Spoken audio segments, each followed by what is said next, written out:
Welcome back. We're still reviewing The Punch. So I have the human interest story. There was a minor mishap on the Super Mushak trainer aircraft belonging to the Nigerian Air Force that had a crash. But according to the Nigerian Air Force Director of Public Relations, Air Vice Marshal Edward Gabquet, he said that the two pilots that came out, that were on that plane, came out unscathed, and that they were just doing a routine check on the 7th of March around 2:35 p.m. when this happened. They've been able to get them to base, and he has ordered an investigation into the cause of that crash, most likely to the state of quality of the plane or present condition of the plane. I'm grateful that this is a minor one, because when I saw the headline, I quickly read it and thought something major had happened. But we know how much the Nigerian Air Force has suffered loss due to this kind of things. Yes. When it goes bad, it can be really bad. Yes. So I also have, the President has indefinitely suspended the Managing Director, CEO of Rural Electrification Agency, Ahmed Salijo, alongside 3 executive directors of the agency. So there is this, they say, followed new findings unearthed during comprehensive investigation into the financial activities of Rural Electrification Agency. They said that the President had ordered a wider investigation into the conduct of the officials in a fraudulent expenditure amounting to over 1.2 billion naira over the past 2 years, some of which have already been recovered by anti-graft agencies. And so, in the meantime, there's a new management team has been, put in there to replace them in acting capacity with immediate effect. And they've been asked by the President to make sure that they uphold the highest standards of transparency and accountability in the discharge of their duties. So, yeah. Good news, or the beginning of good news. It looks like, we noticed something that's gone wrong, and immediately we're looking at it to investigate and see how that can be resolved. So, still talking about the Herbert Wigwe, we discussed him yesterday. The the RCCG, Redeemed Christian Church General Overseer, was represented by the pastor in charge, and he spoke about Herbert Wigwe's exemplary philanthropic donations to the Christian faith. His words were the fact that he was committed to the Christian faith. He was actively involved in spreading the gospel, and that they shared in the profound grief of the moment. The Vice President also spoke about Wigwe never asked him for favors for the entire 8 years he was in office, and said he's known him for many years, and he's always, the conversation is always about Wigwe seeking to see how he's doing, and never asking for favors, seeing how to serve, how to help, and that was very unusual, being that he was in office.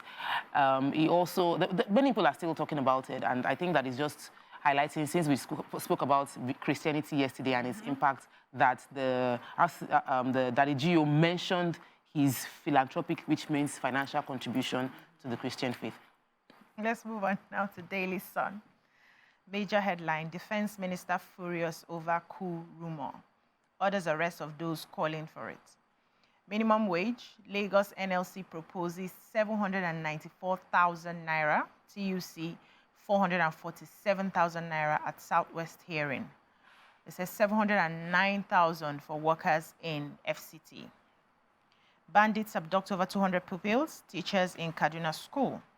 Reps charge security agencies to rescue 300 abducted women in Borno. Tinubu unveils Nigeria for Women program, condemns harmful practices.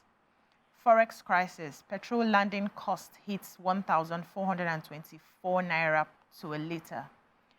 Marketers seek end to dollarization in fuel subsidy supply chain. Buhari, boss Mustapha signatures were forged, witness tells court in Emefiele's case.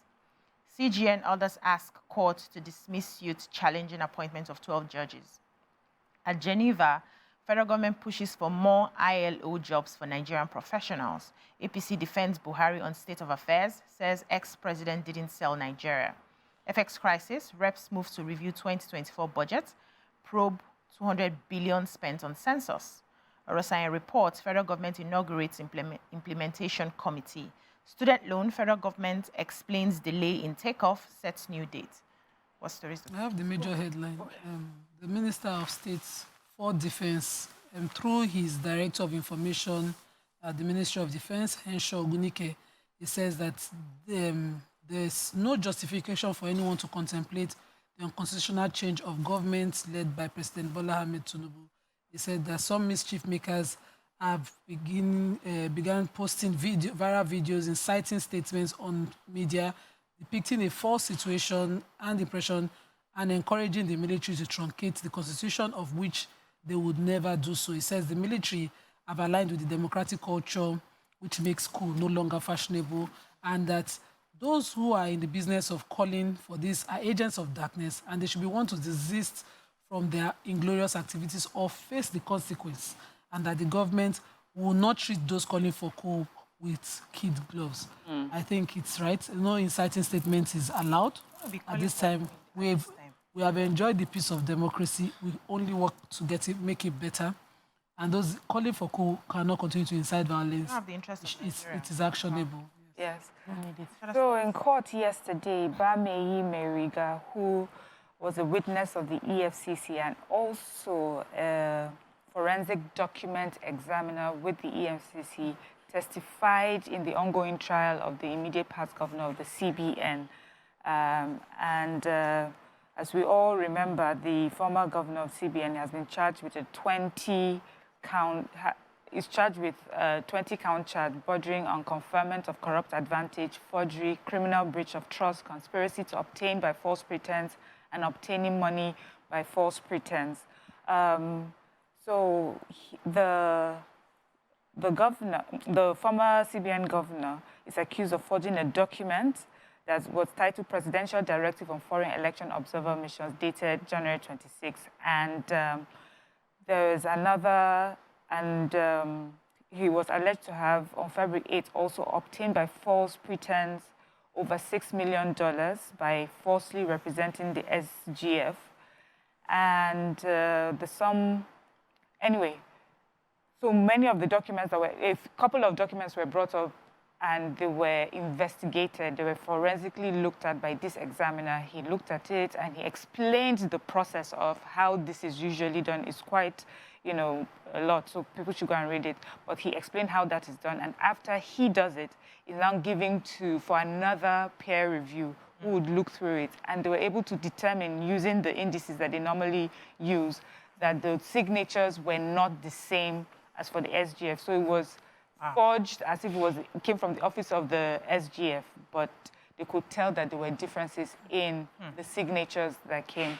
The CBN governor has pleaded not guilty, of course, but this witness account looking at those Nigerian prince. I'm telling you.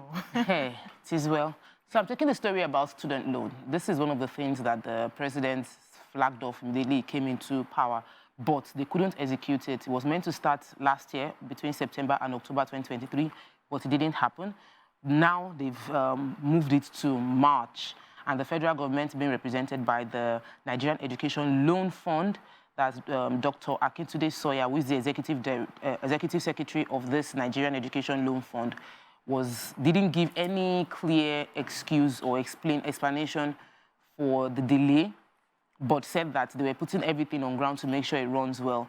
The Academic Staff Union of Universities had dismissed this Student Loan Act that is not going to work, that the conditions are so stringent. Over 90% of Nigerian students will be able to meet up with the conditions. It is dead on arrival, all those kind of things. But Sawyer, who is, that's Mr. Akintunde Sawyer, said that this project is not a political project, that the project would outlive him, not as a secretary, but even his lifetime. And so they are doing everything possible to ensure that the project is successful, and that's why they delayed the execution even up until March. So by the end of March, students can get on the portal to apply for student loan within Nigeria, and I hope that they will be able to take advantage of it. Unfortunately, we have to run. Do you have a story here? I have the new pay TV. So there's a new satellite TV in town. was launched in Abuja. It's called the Silver Lake Television, and it gives us an alternative to cable TV. The SGF was at this event, and he helped flag it off. Nigeria-owned? Yes, a Nigerian-owned, an Nigerian alternative to this. But I read the story for the pay-as-you-view option, but it never reached there. It's a good, it's welcome. Yeah. Welcome. They're saying that we'll get more value for our money this time around. This That's one. amazing. Well done. Ladies, let's take a short break now. When we come back, we take our hot topic. Stay with us.